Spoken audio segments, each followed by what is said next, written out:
Wow. Welcome, everybody. Now that we're done listening to my favorite song in the world, we are ready for That Sounds right here on 2MB Studios. It's Monday. It's 7 o'clock.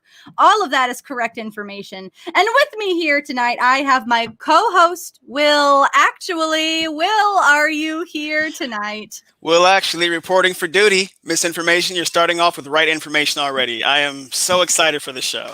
Will, I'm excited for you because tonight we started with true facts. It's Monday. That's true. It's 7. That's true. And those might be the last true facts that you may hear tonight. I am certainly hoping that that is not true. But, you know, the way this works out, it sometimes is that disappointing. I got to tell you. Oh, Will. Will, we couldn't do the show without you. You know that, right? Unfortunately, I do. All right, let's bring in our contestants tonight. We've got David. Hello. Hello, David. I hear you're the smartest man on earth. Is that true? It is true by all verified accounts, yes. Fantastic. Well, I'm looking forward to having you and learning from you tonight. We have Erin. Hey. Hi, Erin. Welcome. How are you doing tonight? I'm good. I just got some Cheetos for dinner. Starting off on a really strong note, Erin. Thank you so much for being here. Sorry to interrupt your dinner of Cheetos. It's a pleasure. And we have Danny. Hi, Danny. Hi. I can't hear anybody right now, but I'm here to have a great time. Off to a great start, Danny. I'll go ahead and just take a few points off your score. Does that sound good? Oh, no. Yeah. Okay. I won't then. I won't. We'll all start out absolutely even. I'll start out with 0 points. Now, I'm assuming Danny still can't hear me, so we're going to start off with the rules of the game. For those of you who don't know, audience members, I'm about to ask a question of our contestants. One of them will have the correct answer. I don't know which one, so I'm going to go ahead and assign points to whoever I think sounds the most right. Audience members, if this is your first time here, then I'm going to tell you right now, I'm very influenced by whatever comes into the chat. I hate being wrong, and I love audience participation. So whatever you say in the chat is going to heavily influence who I assign points to. Tonight, when I ring this bell, it means that I have assigned points, and then we go ahead and move on. I'm going to wait for Danny before I ask the right question. The first question, I mean. So before that, I'm going to go ahead and talk to you, David.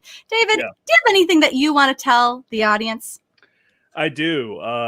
My face is all over this channel. You can. I put together a wrestling show on Thursdays at 8 called Quarantine Action Wrestling.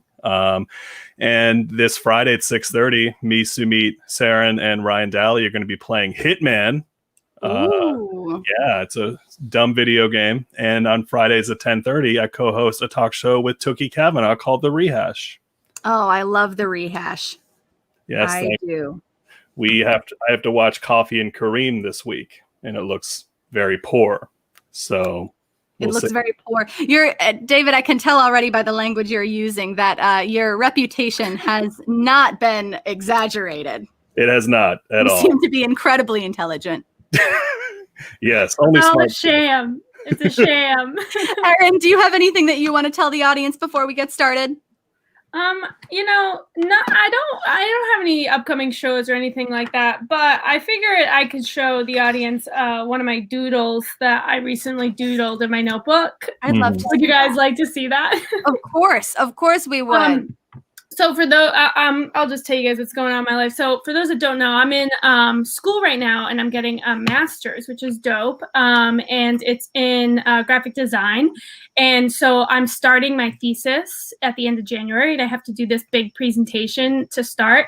And thank you. I can see the chat. Everyone's saying like, "Go me." Thanks. I need it because it's hard to do. But I was talking to my notebook about all of the fears I have about my thesis. And I was doodling, and one of the fears that I have is about spiders. Eek. And I drew that, but I realized it's not a spider. It's not. Is it interpretive? Yeah, I figured it's a bug. A bug of some kind. Spider. Yeah. A many-legged bug. A many-legged bug. But anyways, so that's all I wanted to share with the audience. Wow. Erin, I can already tell you're going to do very, very well on this show. Thank you. I dropped that I was in school. Yes. Not only are you in school, but also you know that spiders and insects have many legs. That's something they have in common. That is true. Yes, correct. Yeah. You pointed that out to us, and now we all know that you have at least some level of knowledge of insectology. Thank you. So if there's any questions about bugs, I'm going to answer it correctly. Yeah, absolutely. Will actually, are you here? Yes, I am. I've got to know, Will, is insectology a word? Because it sounds like a word.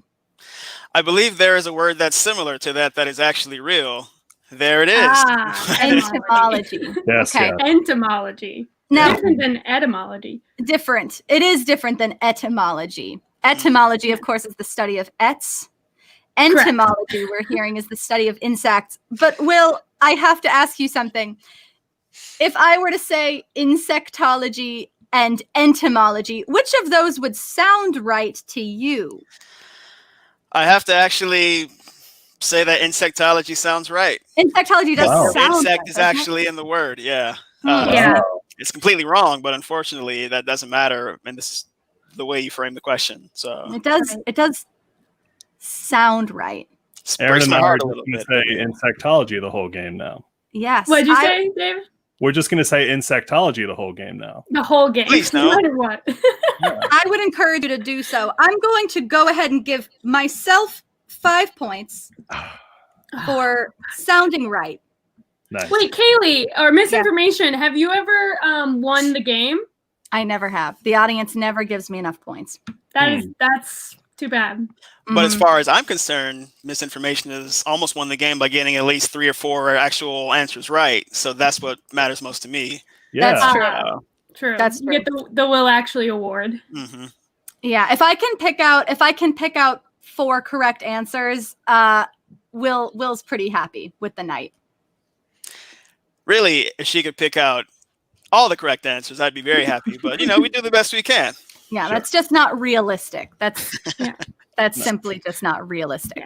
Yeah. All right. We're going to go ahead and get our first round started. And here's what I need to tell you, David and Aaron. I am the host. I am misinformation. Mhm. What that means is I control the game. So I basically assign points however I want. I take away points however I want. Right now, Danny's not on screen, which means that I've decided he's going to start at a real disadvantage.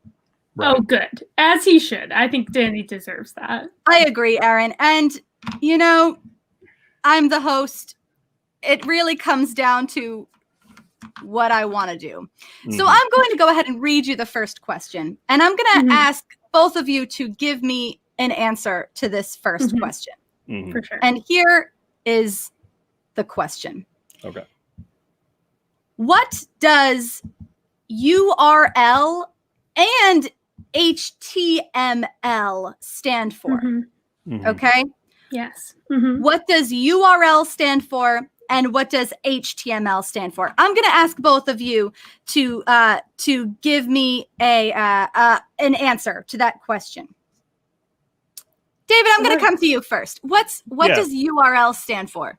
Yes, as the smartest man on earth, it makes sense that you would come to me first, because URL stands for Unified Renal Language. Renal pretty much being the study of computers in general. It was sort of an early term for it back when Alan Turing was sort of around. And HTML stands for Hypersonic Text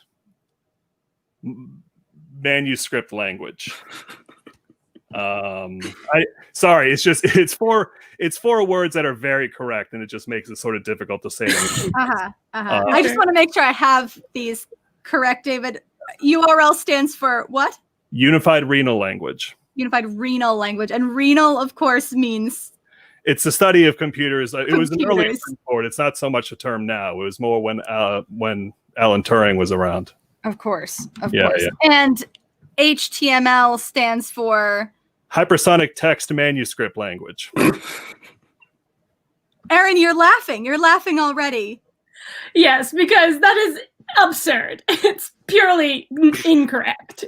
Not one. I mean, there was maybe one bit of that is correct. I see. I had assumed you were laughing because of how correct he was. Oh, no. He is very much off the map. You see, URL stands for Uniform Resource Language. A locator.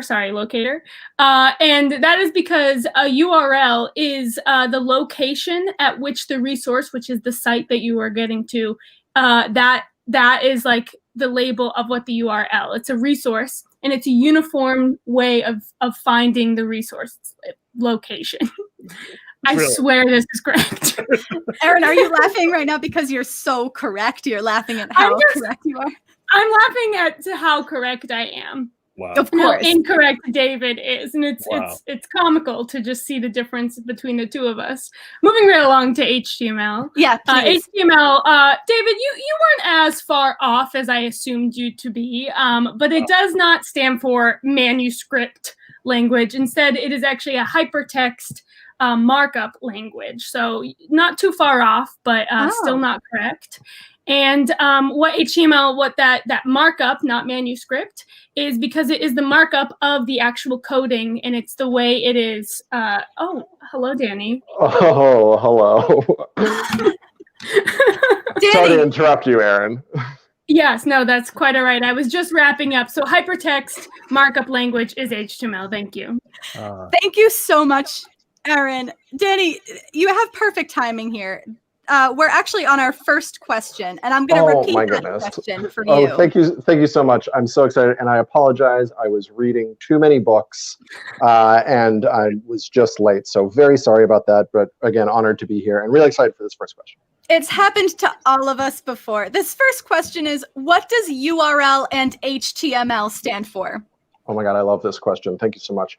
Well, when the internet was invented, as we all know, they had to put letters in front of the website. Otherwise, where would the websites live? Of course. So, of course, they started with URL, which of course means Universal Relay Line, which is how the internet travels from one place to another. It's a universal relay line. And then at the beginning, was it HTTPS? HTML. Okay, yes. I have one for HTTPS as well. I'm sure you know it all. Of course, that means Hotmail to tons of people.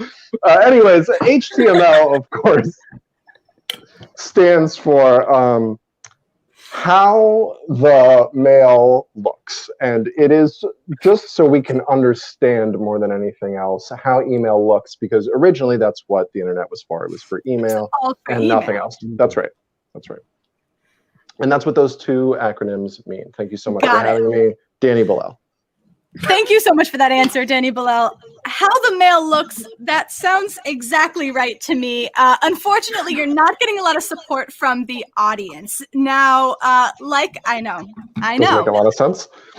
Like I mentioned earlier, I am heavily influenced by whatever the audience puts in the chat. Sure. I think for this first round, I am going to give points to David for the use of the word renal.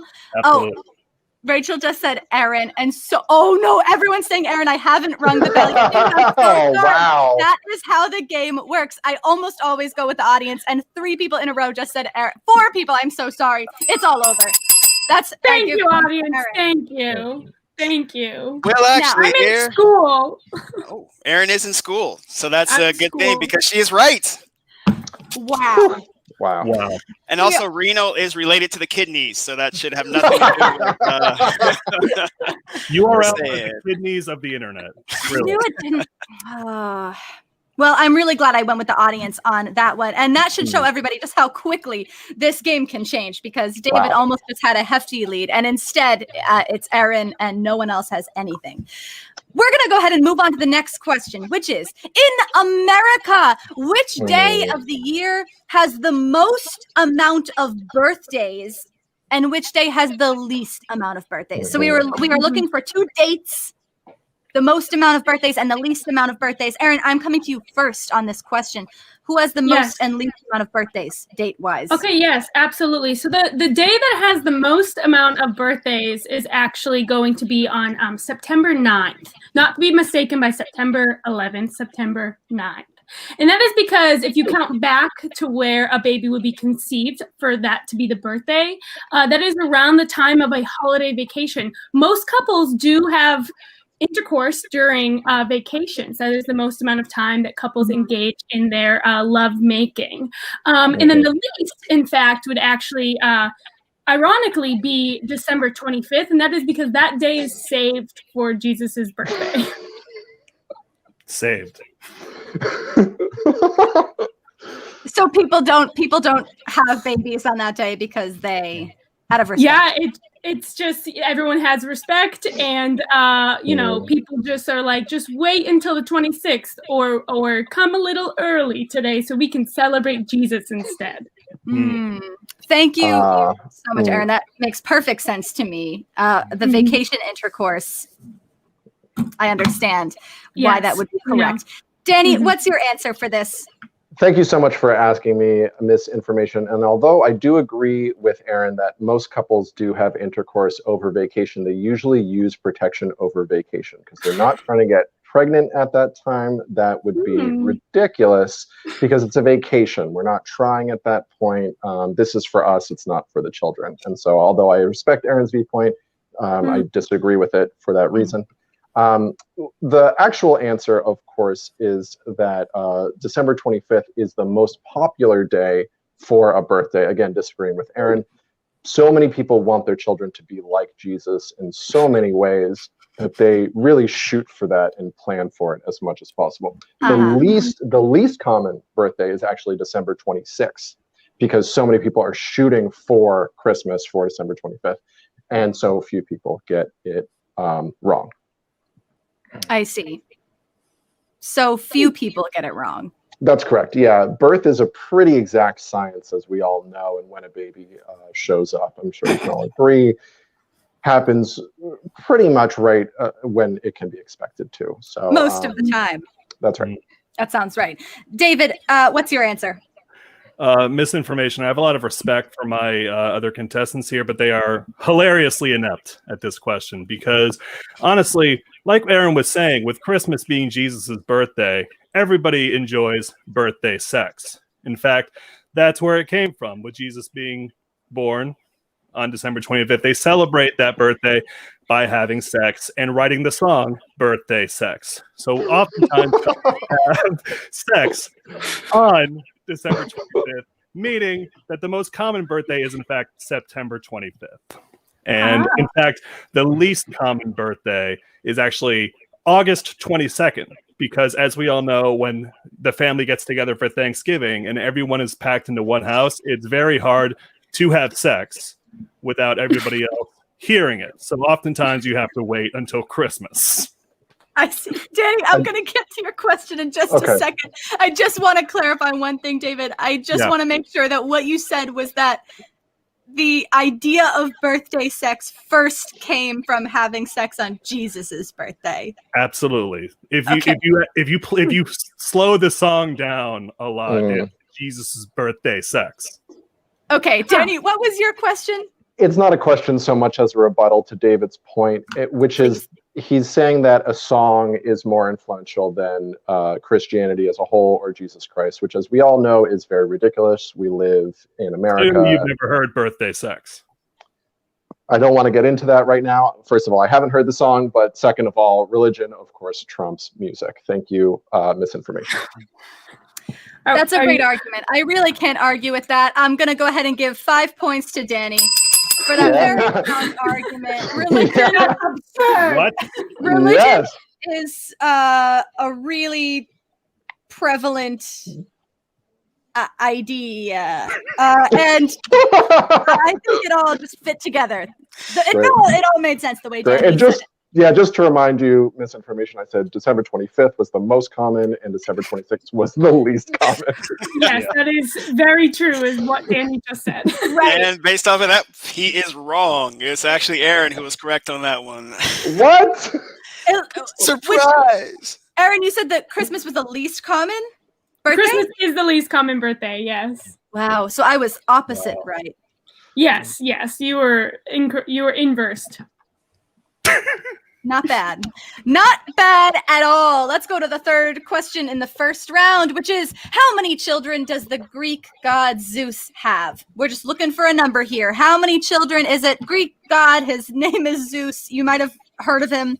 He's got children. How many? Danny, I'm coming to you first for your answer. This is a great question. The Greek god Zeus, really popular for being prolific and how many offspring he had. Very few with his wife, actually, and very many outside of wedlock with many creatures, gods. The exact number, though, is 54. And the reason that number is so exact is because he just couldn't stop, this guy Zeus. He really had to have it all, and he had to have offspring with as many as possible. So 54 is the answer. 54 children, and the reason is he just couldn't stop. Thank you, Danny. Yeah. David, what is your answer? Well, actually, it really depends on how you interpret a lot of the ancient Greek and Roman writings, because in some interpretations, well, in some translations, literally every human ever is a son of Zeus. But obviously, since we're not going to say infinity, the most widely accepted one, it's actually only 13. When you actually look at the pantheon who resided on Olympus, they specified Zeus and Hera, and then their 13 children.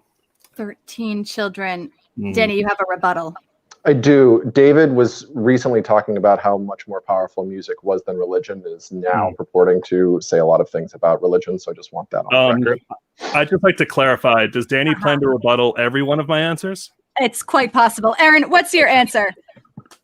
Yes, thank you for asking. So Zeus actually, it's a number that is very high, and the reason being is because Zeus's children are all representative of the emotions and things in the world, all the things in the world. So like war exists, and he had to have a children for war so that someone could be in charge of war. Love exists, that's an emotion that we feel, and he said, okay, we need to have a child for love so that people can experience love. And so if you take into account all of the emotions and all of the things really in the world, it's a crazy number. It's somewhere upwards of about like 1,000 to 2,000.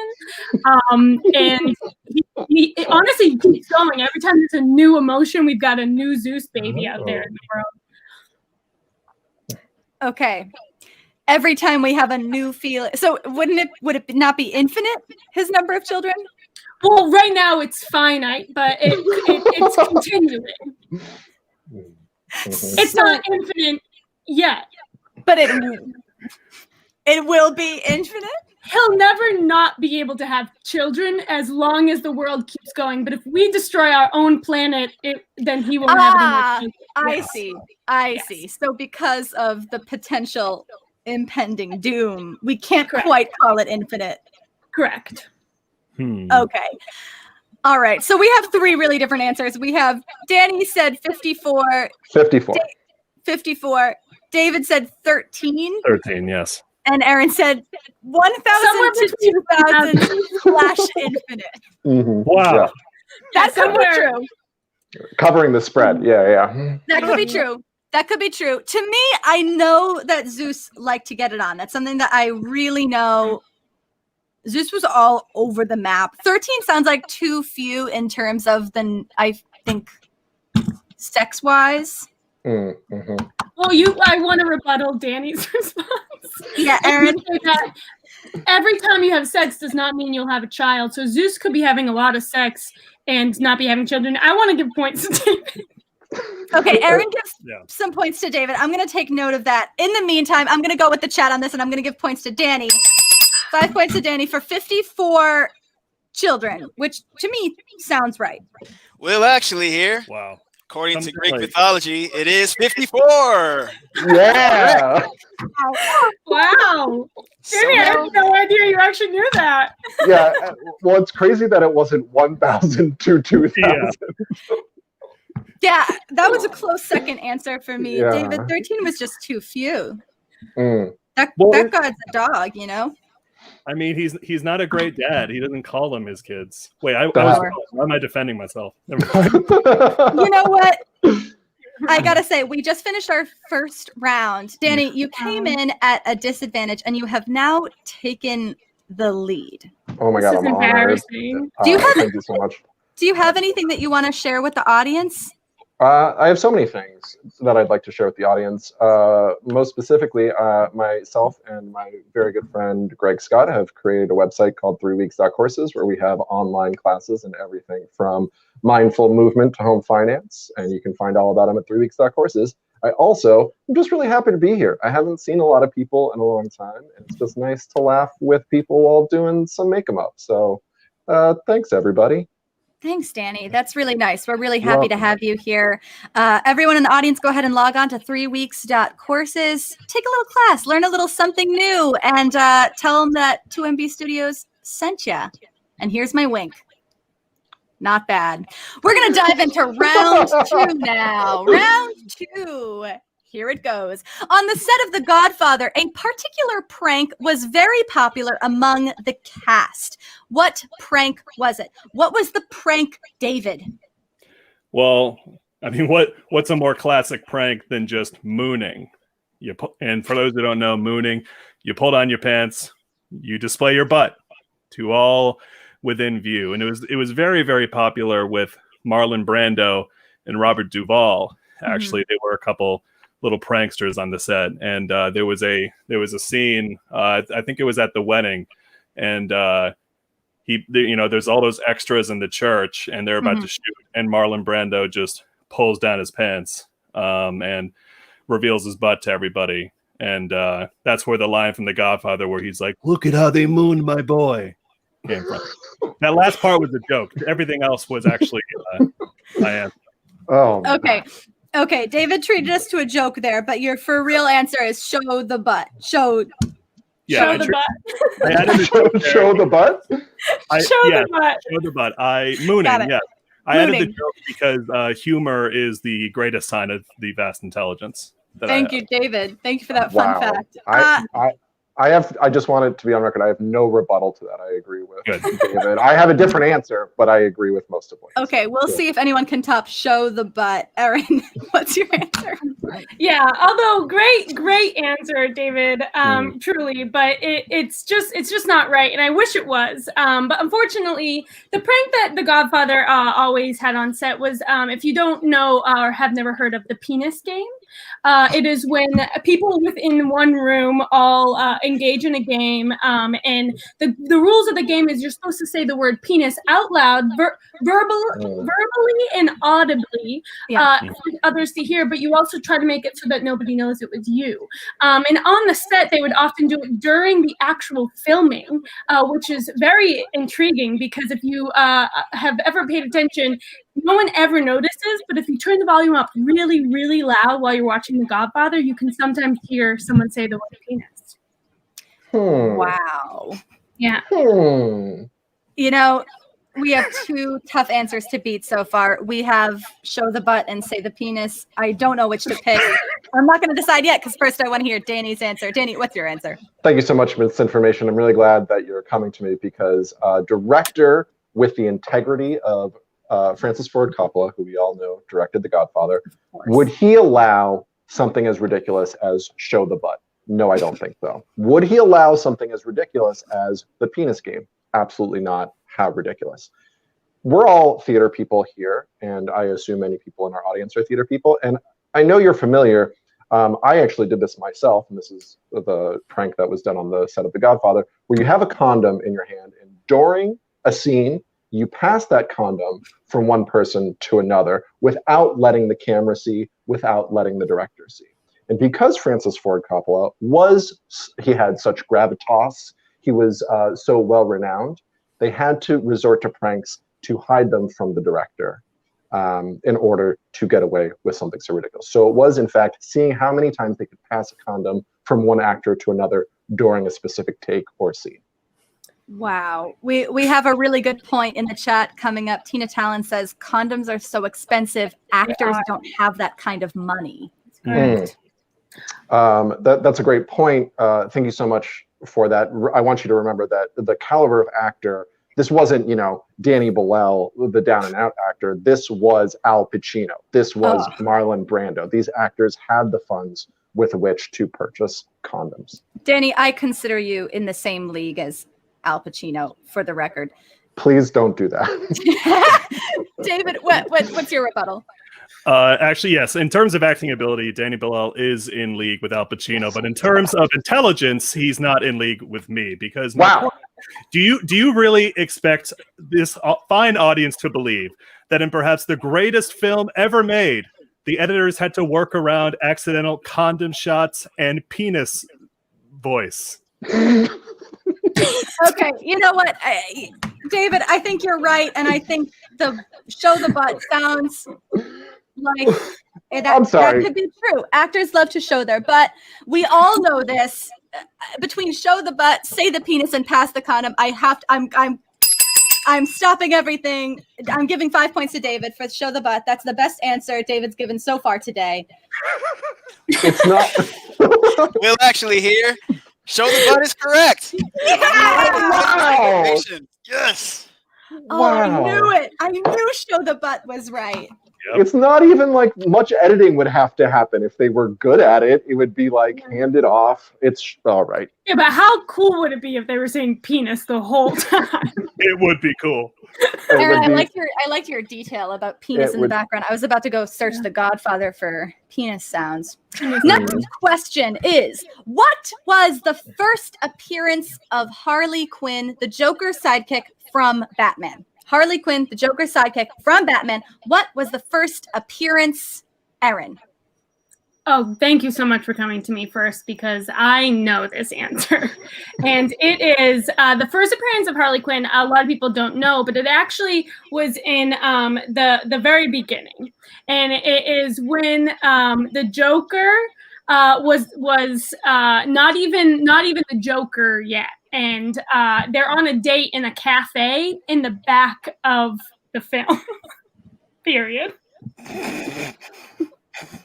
I have a follow-up question for Aaron, if I might. Go Yeah. ahead. Aaron, when you say the very beginning, the beginning of what? The Batman trilogy. Aaron, I'm sorry. So we don't see or hear Harley Quinn, but we just kind of know. that Yeah, she's you know, in the back of the cafe. Yeah, she's not Harley Quinn yet. She's actually just like getting coffee. But that's the Oh. first time we see her. Oh, so we see her, but she's not Harley Quinn Harley yet. Quinn. Okay. Okay. Thank you for that answer, Aaron. Danny, what's your answer? Thank you so much for coming to me, misinformation, after Aaron's answer. You're Here's another answer. Harley Quinn's first appearance was actually from Batman the Animated Series. It was season 1, episode 7, Joker's Favor. Even though many people believe her first appearance was in the comic books, it was actually the team from the animated series that created her. And the comics, she was so popular that the comics actually incorporated her, and she's become one of the most popular characters. Hence, her HBO show that is very incredible, that has come out recently.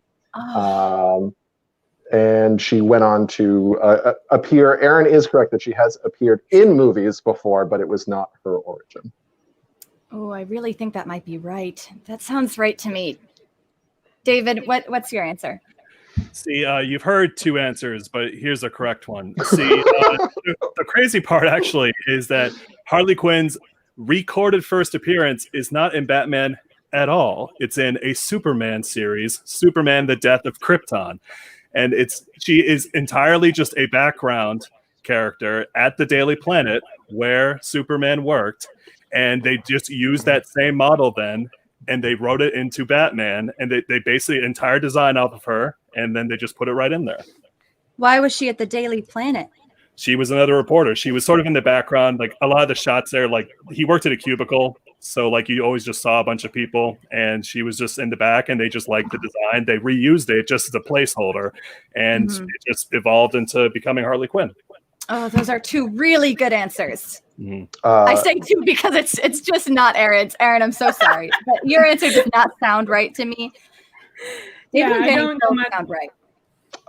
Harley Quinn's real name is Harleen Quinzel, and she was not a reporter at the Daily Planet. Her origin, actually, she worked as a psychologist going into Arkham Asylum and the reason she became Harley Quinn is she was treating the Joker who corrupted her and turned her to a life of crime. So it was not David's answer. She actually had backstory in the Batman universe. Rebuttal. Danny Bilal's real name is Danzine Belzel. Yeah, see, he's resorting to name calling, which only means he's at his last rope. It is It's because a I'm sign of a weak infuriated intellect. that you would argue against my correct answer. David, I know you're the smartest man in the world, Mm-hmm. but I think Danny might be the nerdiest man in the world. I'm going to give him agree. 5 points for that answer. That was very specific. Danny knew Harley Quinn's real name, which was Harleen Quinzel. Harleen Quinzel. Harleen Quinzel. Misinformation. Was I right? You were right again. Wow! What is that, 2 in a You are row crushing now? this game. 2 in a row, yeah. Wow. Man. This is Actually, going so 3 in a well. row. 3 in a row? Whoa. You're 3 in kidding. a row. No. Wow. It's You should amazing. give yourself some points, misinformation. Yeah. You know what, Aaron? Yeah. I'm going to go ahead and give myself another 5 points, which brings me up to 2nd place. So we'll see how the rest of this night goes. We're going to steam right on ahead to the next question. And it is, which famous comedian has a cameo in the video game Halo 4? There's a famous comedian in Halo 4. Aaron, who is it? Yes, that comedian is Hannah Gadsby, who is the comedian who has that Netflix special from Australia, and she shows up in Halo 4 just as a voice of one of the like shooters in the back. I have a follow-up question for Aaron. Yeah, Danny. Which shooter? The bad guy shooters, the ones that are like you're fighting against. Like it's not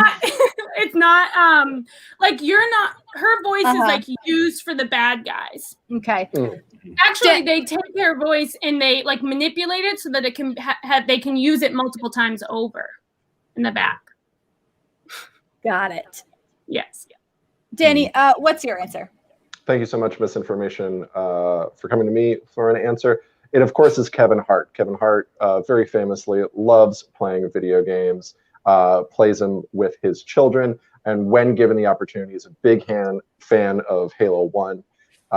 And so when given the opportunity to do a voice for Halo 4, it was both great promotion for the developers and for the game, and also Kevin fulfilled a lifelong dream for Kevin Hart. And he, in fact, voiced one of Master Chief's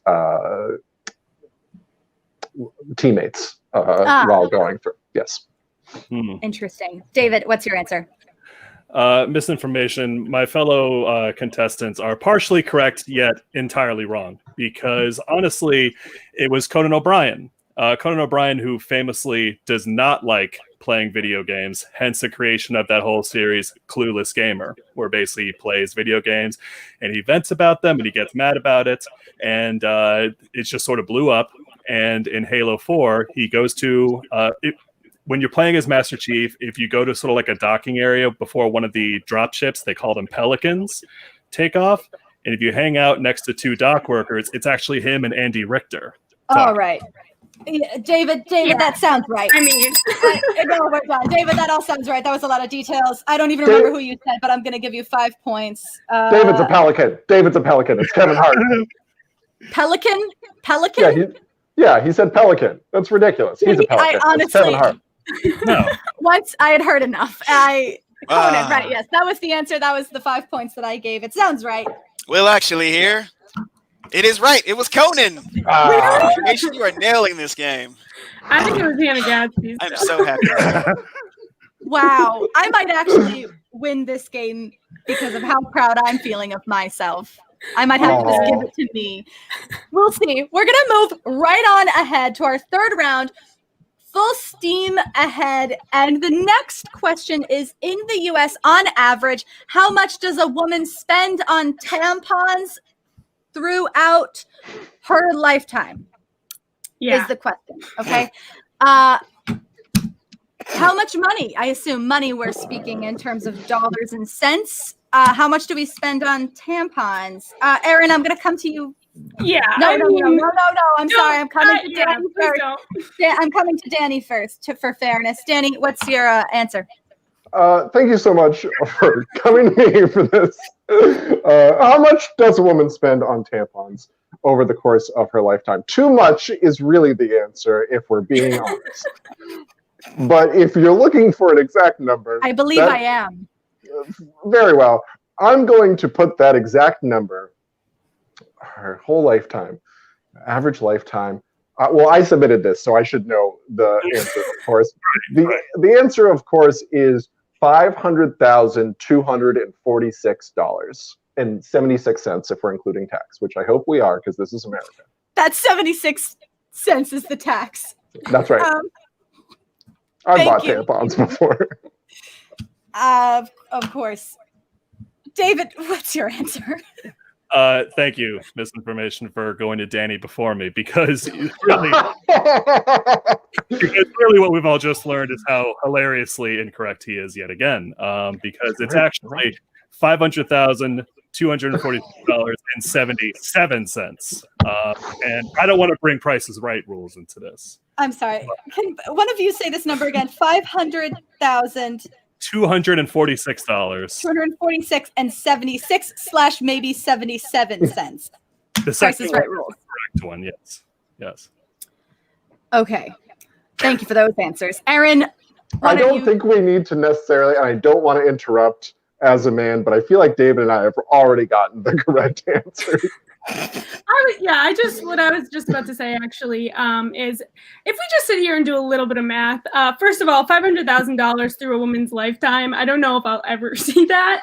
So there's no way. I just want them to understand that there's literally no way anyone would spend $500,000 on tampons. But we think about how much a box of tampons costs. It's anywhere between $7 to $12 at your local convenience stores, and you don't buy them every single month necessarily, because a box of tampons does come with more than you would need within one single period. But if you were to do all of that math over a certain amount of months, remember a woman does go through menopause somewhere between 40 and 50 years of age, and if we do that math, it comes out somewhere close to $2,000. $2,000. Thank you, Aaron. So obviously, a woman buying or anyone buying tampons, anyone who gets their period is going to spend way too much on tampons throughout their lifetime. We can all agree on that. $500,000, maybe, but no. So, Aaron, I'm going to give you 5 points. Thank you for making them go first. I was so curious. That sounds right. Yeah, I just needed to know. That. You are right. Surprisingly. Congratulations. I was pretty confident about this one. How can that be true? That's so little. I know. Well, that's just tampons. Okay. It's still too much, though. Let's all agree. Yes, I'll agree. Especially with that 76 cents of tax money that we tacked on there. The next question is, which event in the universe that could destroy the Earth instantaneously occurs once a day? That's the question? Mm-hmm. Sometimes I don't read the questions in advance. Sometimes I do. This one says, which event in the universe occurs once a day that could destroy the Earth instantaneously? I don't like this question. Who's going first now? Danny just said, David, let's go to you. Thank you for going to the person who will be correct first, because Yes. well, as we all know, so as a star expands in size, it's constantly working against gravity, trying to pull it in. So it's fueled by a series of nuclear reactions that give it energy to expand. Eventually, that nuclear energy wears out, causing it to collapse into a black hole, at which point it explodes into a supernova. And if it's big enough, it will shoot out 2 gamma ray bursts that basically go farther than we can possibly measure, and it could just vaporize Earth immediately, and we would have no idea. Gamma rays. Mm-hmm. Like the Hulk. David, I'm inclined to give you these points, knowing that you are the smartest man on Earth. But I do have to hear the other 2 answers. Aaron, what is your answer? Yeah, so my answer is actually similar to David's, but he is incorrect. And it's not the bursting of a star. It's actually the traveling of a star. We all see shooting stars. I'm sure we've all seen one in our lifetime. And they happen every single day. Every single night when you're outside, you can see a shooting star. And that's because they're constantly moving at the speed of light. And at any point, a star that's moving could come in and crash into Earth, similar to like the meteors that killed the dinosaurs. And that very well could happen if it was close enough to the Earth's atmosphere. It just has yet to happen in our lifetimes, in our ancestors' lifetimes. Okay. Danny, what's your answer? Misinformation. I may not be David with his $500,000 words and being the smartest man. I may not or be Erin with her $500,000 tampons. Right. And her sense of whimsy and joy when looking up at the night sky. I'm a simple person, misinformation, and I have the dread that life could end at any time. And life can end at any time through one of the simplest yet most unexplainable events, spontaneous combustion. Things spontaneously combust all of the time with little to no explanation, and not just on this planet, but throughout this entire universe. Things could spontaneously combust and end this planet all at once without us even knowing. And so it is the simplest answer, but also the most correct. Spontaneous combustion. That's correct. Any of these could be true. All of these answers give me anxiety. Someone in the chat says David is a nasshole for sure. Mm-hmm. Nasshole, I assume, means an asshole from NASA. Yeah, I simp for NASA. Yeah, you said you do simp for NASA, and you had a lot of science words in your answer. I rang the bell, which means I'm giving David 5 points for those science words. Gamma ray. Will actually here, would you believe that you are right? It is gamma ray burst. Wow. God damn it. Wow. I think this is my best point ever. Crushing this game. I am giving myself another 5 points, which ties me with the lead. So look out. I'm doing really well tonight. All right. The next question is, what is the etymology of the word evil? Ooh. Etymology, we learned earlier, is a word which means the study of words, I believe. What is it? Where does the word evil come from is really what I'm asking you here. Erin, I'm coming to you first. Yeah, I mean, this is a pretty easy one. I'm sure that my fellow contestants could probably get this, but the first word popped up in the Bible. It is in the Old Testament, and that is because that is when we first started to understand this idea of good and bad. There are evil people in the world, and there are holy people in the world. Heaven and hell, it's like literally, obviously, you know? Right. Okay. The Bible. The first time it is known to our existence is in the Bible, written in the Bible. Makes sense. Religion was something we talked about earlier. Yes, it was. Danny, what's your answer? Thank you so much, Misinformation. Although Erin gives a source, but without the sound root of the word evil. The word evil, of course, coming from evolve from the Germanic Latin base and the Latin word mal, meaning bad or evil. You can see the word mal in many words now, like malcontent or malignant, and thus sprung out from the word mal in Latin into evolve, in Germanic Old English into evil, which is what we currently use it as today. Okay, all right. And David, what's your answer?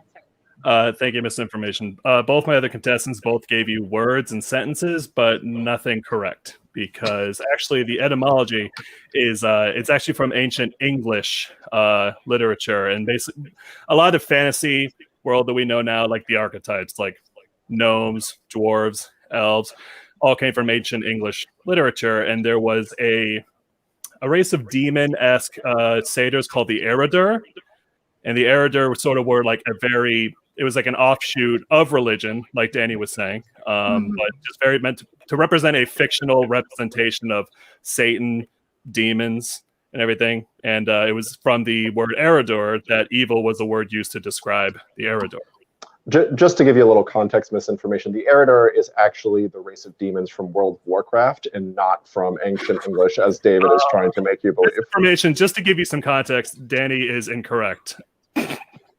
Oh, If I'm the biggest nerd, I'm pretty sure I know about World of Warcraft.